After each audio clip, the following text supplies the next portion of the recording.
Okay, 10-inch Austrian CRB, extra stiff brushes, natural travertine floor. And I'm going to show you why this gadget is absolutely the best scrubber for travertine. Gets in all the nooks and crannies, doesn't sling the muck around. Does a good enough job getting into the grout line. Admittedly not the best grout scrubber when it's really caked in like you'd find in a restaurant setting. There you want to probably use a malish brush, extra stiff, and heel it or run it on its side to a certain extent where it really gets into the grout line. But generally you don't see those in homes. The drawback of doing that is it flings the mud water all over the damn place. Makes a real mess. Got to mask all the walls. I like to do as little masking as possible, keep the price down. Masking takes a lot of time, a lot of material. But I use a flat mop to spread the solution. I'm going to do the shower floor while I'm at it. So the flat mop keeps you from having to worry about getting the cleaning solution on the cabinets and appliances, and using a dual cylindrical like this keeps it nice and tidy. This is a real light use shower, so not much is going on in there. Let's get behind this door.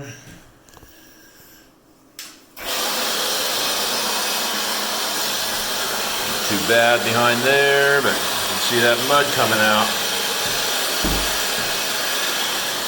Now let's work our way over to the kitchen. We already did a little kitchenette here. You can see the mud stacking up.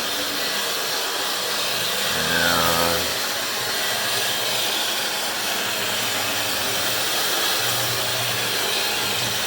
well, hopefully this is coming across on film how well this is coming out.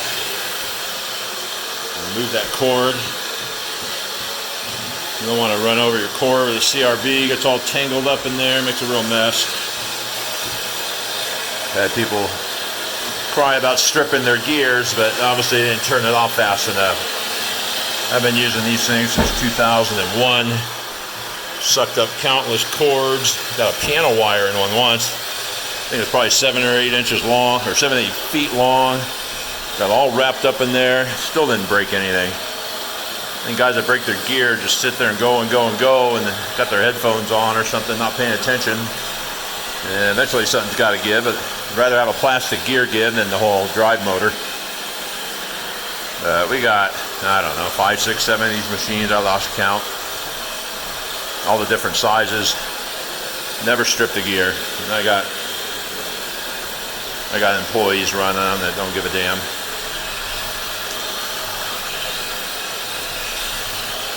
I know there's another company coming out with a belt drive version, trying to fix a problem that doesn't exist, basically. Unproven. These things have been out for a long time and just get better as they tweak them. Look at that muck.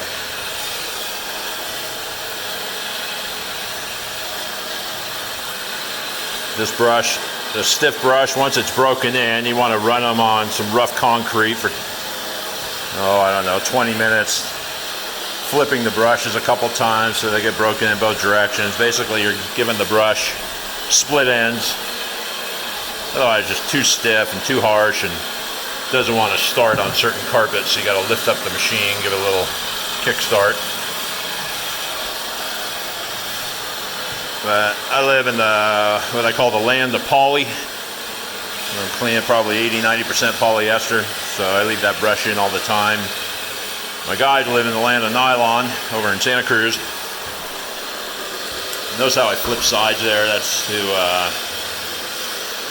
get closer to the cabinets. You can see it's thicker on one side. That's the drive side where the gears are, and you lose 1.5 inches. So when you do want to get to a wall, I hand scrubbed that edge earlier with a pull brush, but just for the heck of it.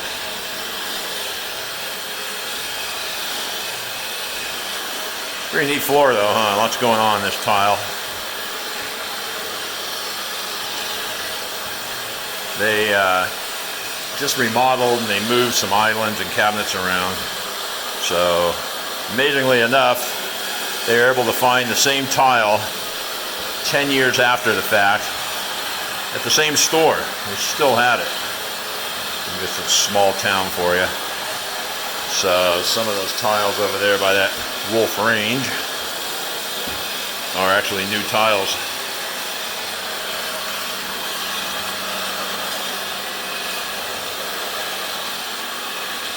Not so dirty out here, but that little kitchenette there for the guest quarters was way worse.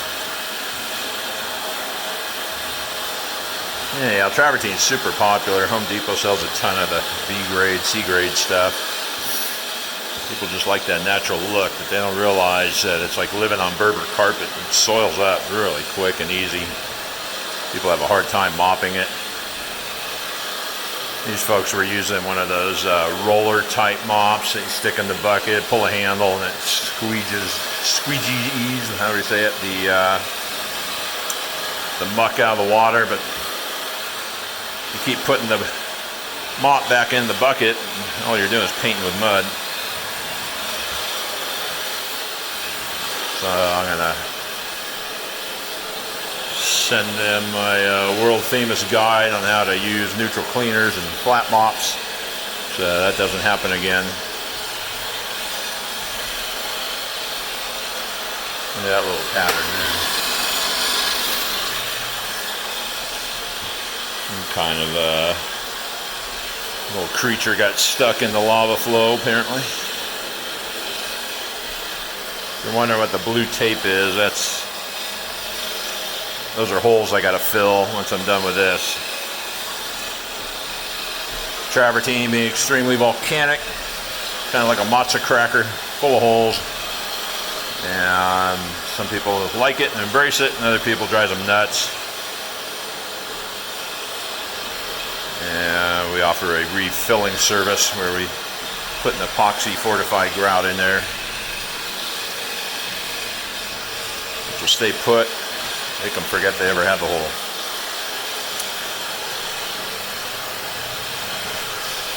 It's so dang dry over here in northern Nevada.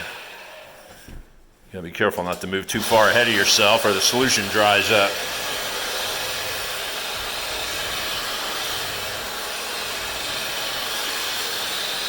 That hole there is actually deep enough to swallow up a high heel in a lady's shoe. That's the biggest one here. And sometimes those holes are deceiving. What looks like something might be the size of a green pea or something. It can kind of have a funnel shape to it where it gets bigger and bigger, and you keep dumping in your Traverfill or your epoxy or whatever you have, and it just keeps disappearing on you. Almost like doing a bathtub where you gotta put backer rod in there so that your latex or acrylic caulk or whatever you're using doesn't keep just falling into a void.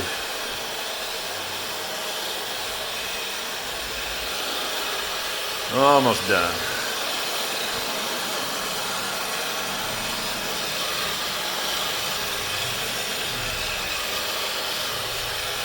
So I use the turbo hybrid spinner, rinse this out. Throw a couple fans down, slop and mop some Sager seal on there, and get on to the hole filling project. I did all that last Friday. It took, I don't know, 6-7 hours to do that section. But the contractors are working in here at the moment. Alright, well, if that didn't sell you on the value of a CRB for scrubbing natural stone, I don't know what will.